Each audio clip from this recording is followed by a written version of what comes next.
नमस्कार साहित्य प्रेमियों। आज हम लेकर आए हैं मुंशी प्रेमचंद जी की लिखी कहानी पूस की रात। हल्कू ने आकर स्त्री से कहा, सहना आया है? लाओ, जो रुपए रखे हैं उसे दे दो, किसी तरह गला तो छूटे। मुन्नी झाड़ू लगा रही थी, पीछे फिरकर बोली, 3 ही रुपए हैं, दे दोगे तो कम्बल कहाँ से आवेगा? माघ पूस की रात हार में कैसे कटेगी? उससे कह दो फसल पर दे देंगे, अभी नहीं। हल्कू एक क्षण अनिश्चितता दशा में खड़ा रहा। पूस सिर पर आ गया। कंबल में बिना हार में रात को वह किसी तरह सो नहीं सकता, मगर सहना मानेगा नहीं। घुड़कियां जमावेगा, गालियां देगा, बला के से जाड़ों में मरेंगे। बला तो सिर से टल जाएगी, यह सोचता हुआ वह अपनी भारी भरकम ढील लिए हुए, जो उसके नाम को झूठ सिद्ध करता था, स्त्री के समीप आ गया और खुशामद करके बोला, दे दे, गला तो छूटे। कम्बल के लिए कोई दूसरा उपाय सोचूंगा। मुन्नी उसके पास से दूर हट गई और आंखें तरेरती हुई बोली, कर चुके दूसरा उपाय, जरा सुनो तो, कौन सा उपाय करोगे? कोई खैरात दे देगा कम्बल, न जाने कितनी बाकी है, जो किसी तरह चुकाने ही नहीं आती। मैं कहता हूँ तुम क्यों नहीं खेती छोड़ देते, मर मर कर काम करो, उपज हो तो बाकी दे दो। चलो छुट्टी हुई, बाकी चुकाने के लिए ही तो हमारा जन्म हुआ है। पेट के लिए मजूरी करो, ऐसी खेती से बाज आए। मैं रुपए ना दूंगी, ना दूंगी। हल्कू उदास होकर बोला, तो क्या गाली खाऊं? मुन्नी ने तड़प कर कहा, गाली क्यों देगा, क्या उसका राज है? मगर यह कहने के साथ ही उसकी तनी हुई भौवें ढीली पड़ गई। हल्कू के उस वाक्य में जो कठोर सत्य था, वह मानो एक भीषण जंतु की भांति उसे घूर रहा था। उसने जाकर आले पर से रुपए निकाले और लाकर हल्कू के हाथ पर रख दिए। फिर बोली, तुम छोड़ दो अब की से खेती, मजूरी में सुख से एक रोटी तो खाने को मिलेगी, किसी की धौंस तो न रहेगी। अच्छी खेती है, मजूरी करके लाओ, वह भी उसी में झोंक दो, उस पर धौंस। हल्कू ने रुपए लिए और इस तरह बाहर चला मानो अपना हृदय निकाल कर देने जा रहा हो।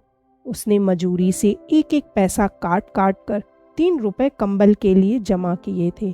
वह आज निकले जा रहे थे। एक एक पग के साथ उसका मस्तक पानी दीनता के भार से दबा जा रहा था। पूस की अंधेरी रात, आकाश पर तारे भी ठिठुरते हुए मालूम होते थे। हल्कू अपने खेत के किनारे उख के पत्तों की एक छतरी के नीचे बांस के खटोले पर अपनी पुरानी गाढ़े की चादर ओढ़े पड़ा कांप रहा था। खाट के नीचे उसका संगी कुत्ता जबरा पेट में मुंह डाले सर्दी से कू कू कर रहा था।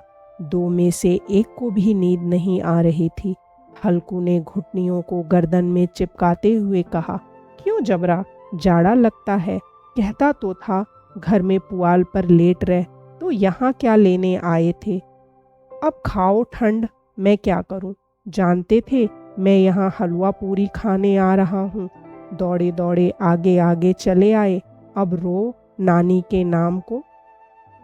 जबरा ने पड़े पड़े दुम हिलाई और अपनी कूकों को दीर्घ बनाता हुआ कहा, कल से मत आना मेरे साथ, नहीं तो ठंडे हो जाओगे।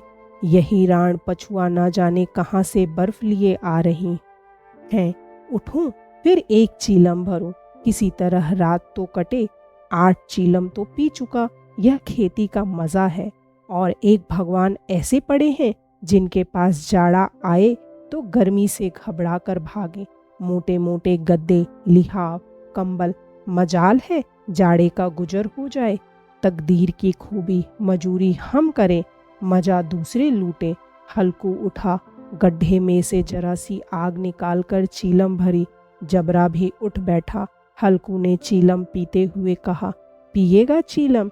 जाड़ा तो क्या जाता है, जहाँ जरा मन बदल जाता है। जबरा ने उनके मुंह की ओर प्रेम से छलकता हुआ आंखों से देखा। हल्कू, आज और जाड़ा खा ले, कल से मैं यहाँ पुआल बिछा दूंगा। उसी में घुसकर बैठना, तब जाड़ा ना लगेगा। जबरा ने अपने पंजों उसकी घुटनियों पर रख दिए और उसके मुंह के पास अपना मुंह ले गया।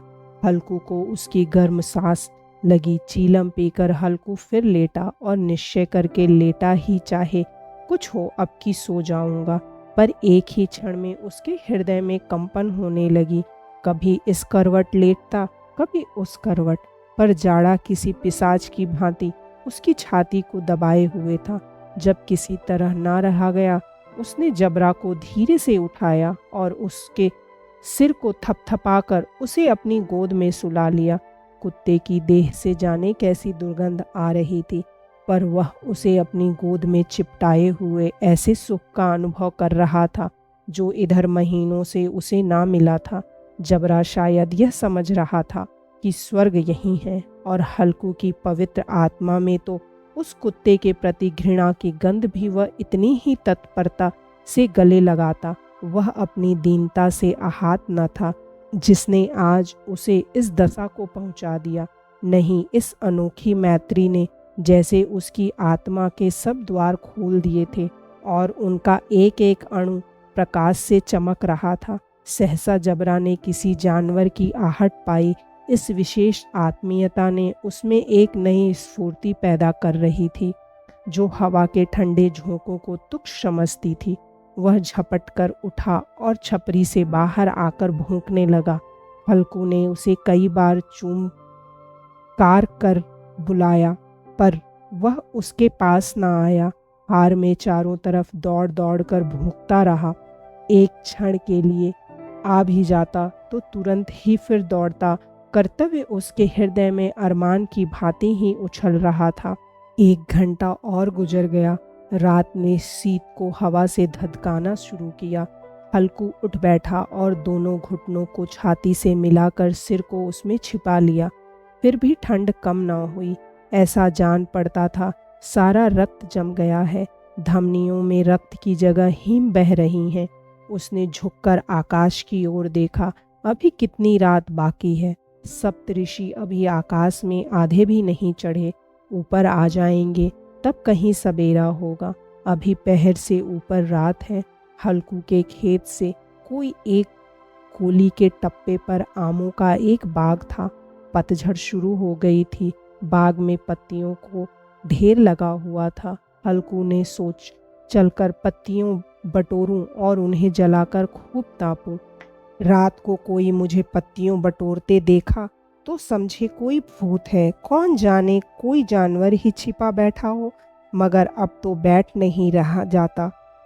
उसने पास के अरहर के खेत में जाकर कई पौधे उखाड़ लिए और उनका एक झाड़ू बनाकर हाथ में सुलगता हुआ उपला लिए बगीचे की तरफ चला।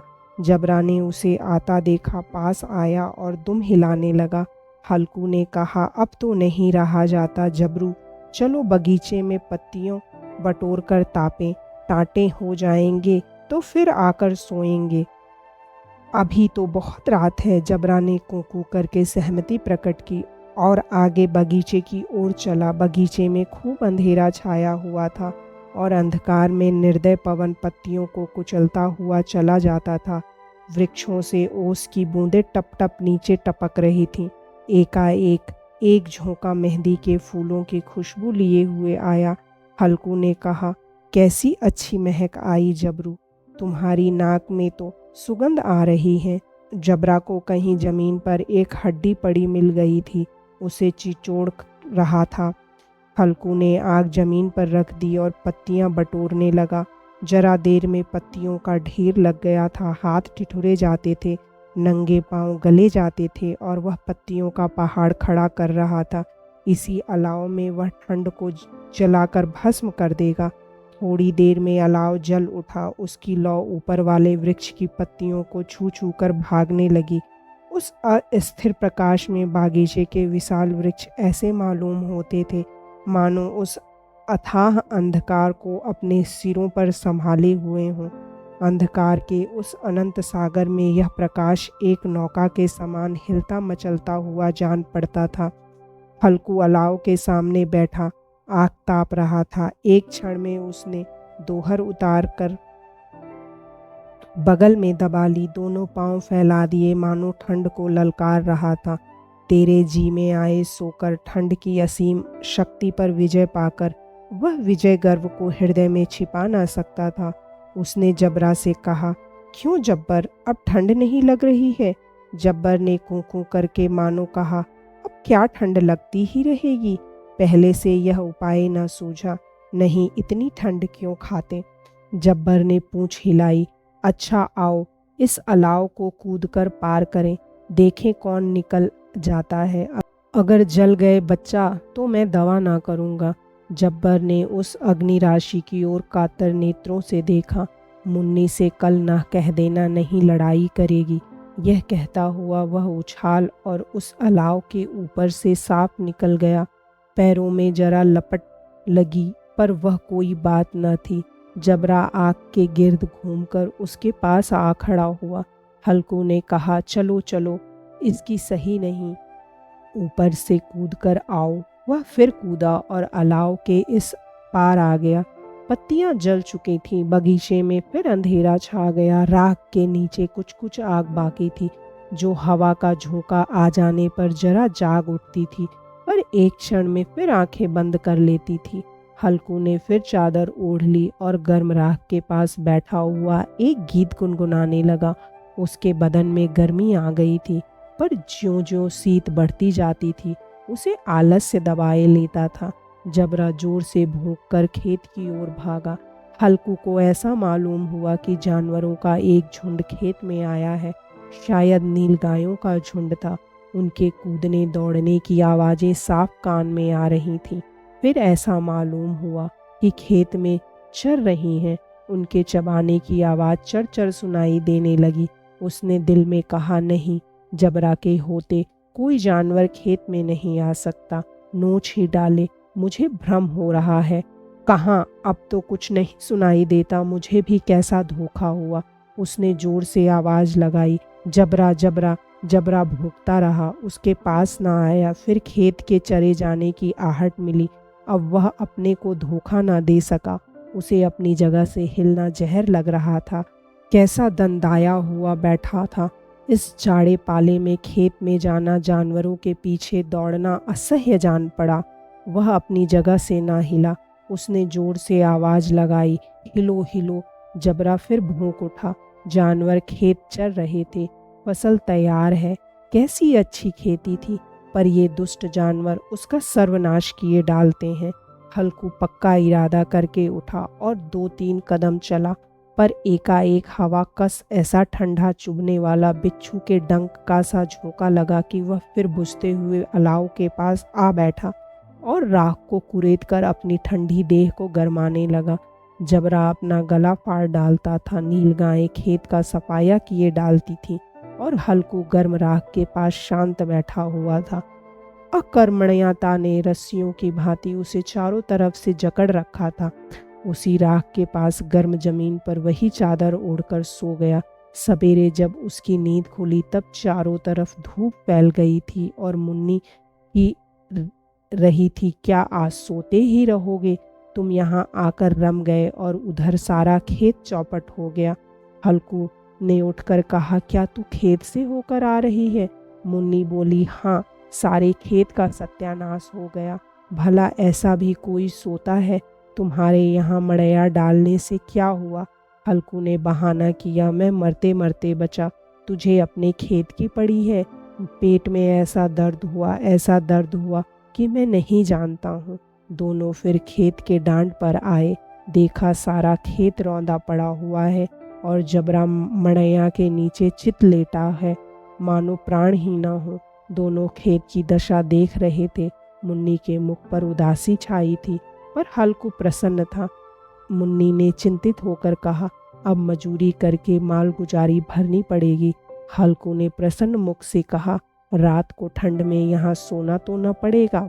यदि इस प्रस्तुति ने आपके हृदय को स्पर्श किया हो तो कृपया इस वीडियो को लाइक करें, शेयर करें और साहित्य सागर चैनल को सब्सक्राइब करना ना भूलें। धन्यवाद।